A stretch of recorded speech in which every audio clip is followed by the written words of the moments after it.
Hi viewers, என்னுடைய viewers அனைவருக்கும் அன்பான வணக்கம். Welcome to Abhi relax time. இந்த வீடியோ பட்டாணி ரெசிபியை நான் ஷேர் பண்ணுறேன். இந்த ரெசிபி ஷேர் பண்ண சொல்லி நம்மளோட ஃபஸ்ட்டு சப்ஸ்கிரைபர் கேட்டிருந்தாங்க. நம்ம வீடியோ எது போட்டாலும் ஃபஸ்ட்டு லைக் பண்ணி ஃபஸ்ட்டு ஓப்பன் பண்ணி பார்க்குற சப்ஸ்கிரைபர் அவங்க தான். அவங்க சொல்லிகிட்டே இருந்தாங்க ரெசிபி ஷேர் பண்ணுங்கன்னு சொல்லி. என்னால் பண்ண முடியல. இன்றைக்கி தான் எனக்கு டைம் கிடச்சிது.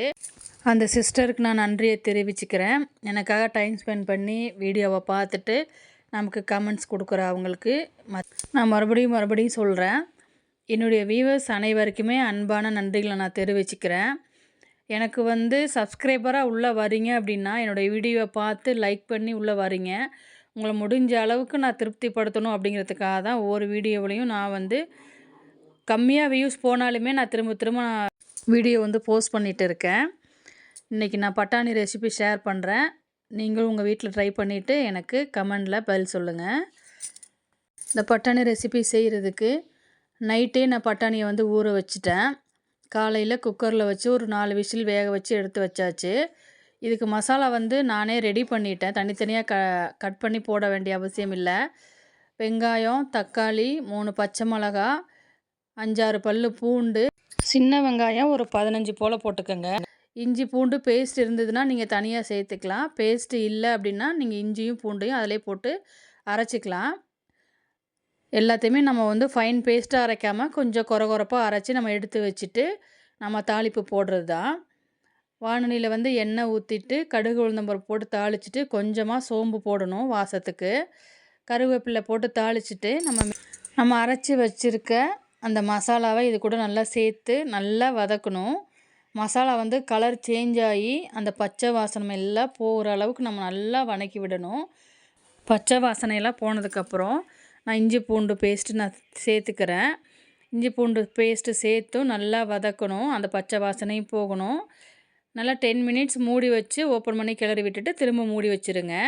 கலர் சேஞ்ச் ஆகி நல்லா வாசனை வந்துடும். இந்த டைமில் கொஞ்சமாக மஞ்சள்தூள், கொஞ்சமாக கரம் மசாலா, கலருக்காக ஒரு 1/2 டீஸ்பூன் மிளகாய்த்தூள் சேர்த்துக்கோங்க. நம்ம காரத்துக்கு பச்சை மிளகாவும் சேர்த்துருக்கோம். அதனால் காரத்துக்கு அளவான தேவையாக போட்டுக்கோங்க. அப்போது நமக்கு தேவையான அளவு தண்ணி விட்டுக்கலாம். தண்ணி நமக்கு எந்த அளவுக்கு கிரேவியாக வேணுமோ அந்த அளவுக்கு தண்ணி விட்டுக்கணும். ஈவினிங்க்கு ஸ்நாக்ஸாக தான் கொடுத்து விட போகிறேன். அதனால் தண்ணி நான் அதிகமாக எனக்கு தேவைப்படாது. நீங்கள் சப்பாத்திக்கோ இல்லை சாதத்தில் போட்டு பெரட்டி சாப்பிட்றதுக்கோ செய்கிறீங்க அப்படின்னா தண்ணி கொஞ்சம் தாராளமாக ஆட் பண்ணிக்கோங்க. அதுக்கப்புறம் நீங்கள் வேக வச்ச பட்டாணியை அது கூட சேர்த்து தண்ணி தேவையான அளவு சேர்த்து நல்லா மூடி வச்சு கொதிக்க விட்டுருங்க. அந்த ஆயிலெலாம் அதில் பிரிஞ்சு வரும். தண்ணி கொஞ்சம் கெட்டியாகி கிரேவி பதத்துக்கு வந்துடும். அவ்வளோதான். இறக்கும்போது மல்லித்தழை தூவிட்டு இறக்கிட்டிங்கன்னா பட்டாணி ரெசிபி ரெடி. இது நீங்கள் ஸ்கூலுக்கு ஸ்நாக்ஸாகவும் கொடுத்து விடலாம். சப்பாத்திக்கு தொட்டு சாப்பிட்டுக்கலாம். சாதத்துக்கு பிசைஞ்சு சாப்பிட்டுக்கலாம். இட்லி தோசைக்குமே நல்லாயிருக்கும். அவங்கவுங்க விருப்பம்தான். எல்லாருமே பட்டாணி அவங்கவுங்க ஸ்டைலில் வேறு விதமாகவும் செய்வாங்க. என்னோடய ஸ்டைல் இது தான். அதை தான் நான் ஷேர் பண்ணியிருக்கேன்.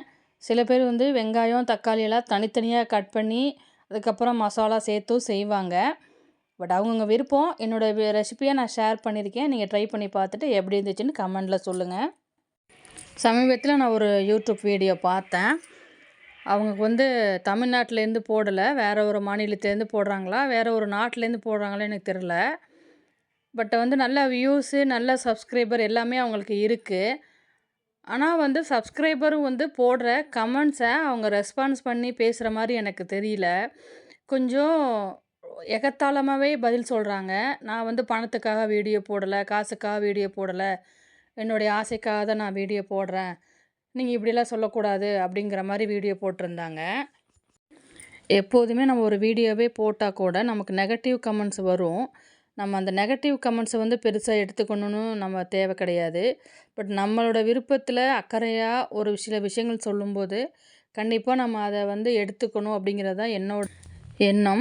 இதை பற்றி நீங்கள் என்ன நினைக்கிறீங்க அப்படிங்கிறத மறக்காமல் கமெண்ட் பாக்ஸில் போடுங்க ஃப்ரெண்ட்ஸ். பட் நம்மளுக்கான சப்ஸ்கிரைபர் நம்ம கூட பழகிற நெருங்கிய தோழிகள் போல தான். நம்மளோட ப்ளஸ் ஆர் மைனஸை சொல்கிறவங்களும் அவங்க தான். பட் அவங்களோட எண்ணத்தை நம்ம மதிக்கணுங்கிறது என்னோட எண்ணம். இன்னொரு வீடியோவில் மீட் பண்ணுறேன். தேங்க் யூ ஃபார் வாட்சிங்.